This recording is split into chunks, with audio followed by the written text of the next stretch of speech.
Our Ramchandra की जय, चमेली वन धाम की जय, श्री हनुमान जी महाराज की जय। आइए प्यारे भक्तों, श्री रामचरितमानस बालकांड चल रहा है। माता जानकी जी यज्ञशाला स्वयंवर में आ रही हैं। तुलसीदास जी महाराज उनके रूप को देखकर क्या कहते हैं? गिरा मुखर तन अरद भवानी, रति अति दुखत अतनु पति जानी, विष बारुनी बंधु प्रिय जेहि, कहे रमा सम किमि बेदेहि।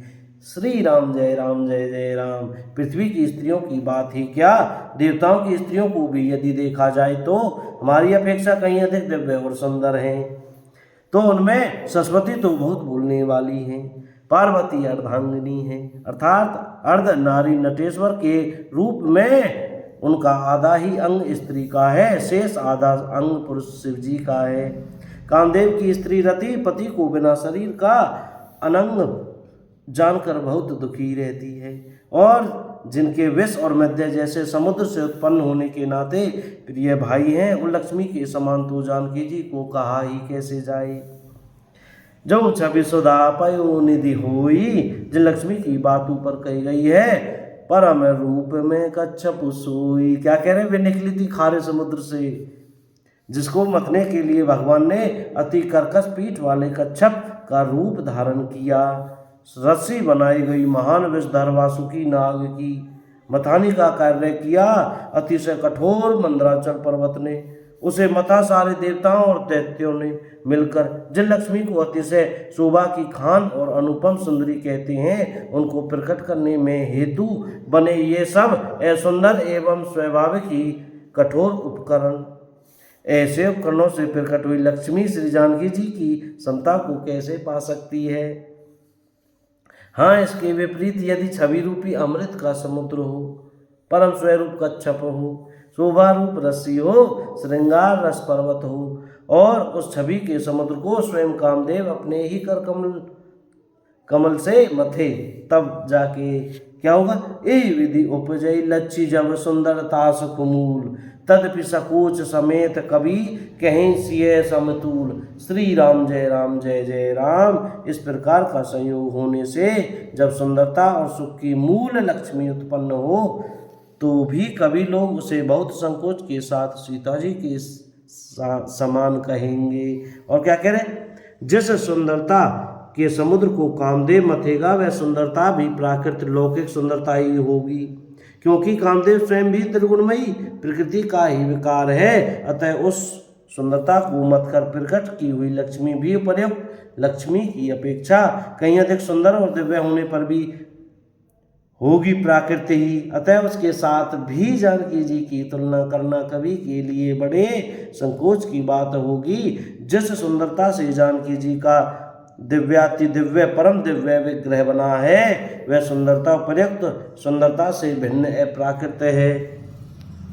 वस्तुतः लक्ष्मी जी का अप्राकृत रूप भी यही है। वह कामदेव के मतरे में नहीं आ सकती, वह जानकी जी का स्वरूप ही है। अतः उनसे भिन्न नहीं, और उपमा दी जाती है भिन्न वस्तु के साथ। इसके अतिरिक्त जानकी जी प्रकट हुई हैं स्वयं अपनी महिमा से। उन्हें प्रकट करने के लिए किसी भिन्न उपकरण की अपेक्षा नहीं है, अर्थात शक्ति शक्तिमान से अभिन्न अद्वैत तत्व है, अतएव अनुपमेय है। यही गूढ़ दार्शनिक सत्व भक्त शिरोमणि कवि ने इस अभूतो अलंकार के द्वारा बड़ी सुंदरता से व्यक्त किया है। चली संग लई सखी सयानी, गावत गीत मनोहर बानी, सो नवल तनु सुंदर सारी, जगत जननी अतुलित छवि भारी। श्री राम जय जय राम। क्या कह रहे हैं? सयानी सखियां सीता जी को साथ लेकर मनोहर वाणी से गीत गाती हुई चली। सीता जी के नवल शरीर पर सुंदर साड़ी सुशोभित है। जगत जननी की महान छवि अतुलनीय है। भूषण सकल सुदेश सुहाए, अंग अंग रचि सखन बनाए।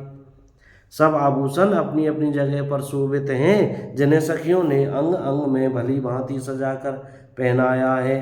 रंग भूमि जब सिय पगुधारी, देख रूप मोहे नर नारी। जब सीता जी ने रंग भूमि में पैर रखा, तब उनका दिव्य रूप देखकर स्त्री पुरुष सभी मोहित हो गए। हर्षि सुरन धुंद भी बजाई, देवताओं ने हर्षित होकर नगाड़े बजाए। बरसहीं प्रसून अप्सरा गाई। और पुष्प वर्षा कर अप्सराएं गाने लगी। पानी सरोज सो है जय माला, अब चट चितय सकल भुआला। कर कमलों में जयमाला सुशोभित है। सब राजा चकित होकर अचानक उनकी ओर देखने लगे।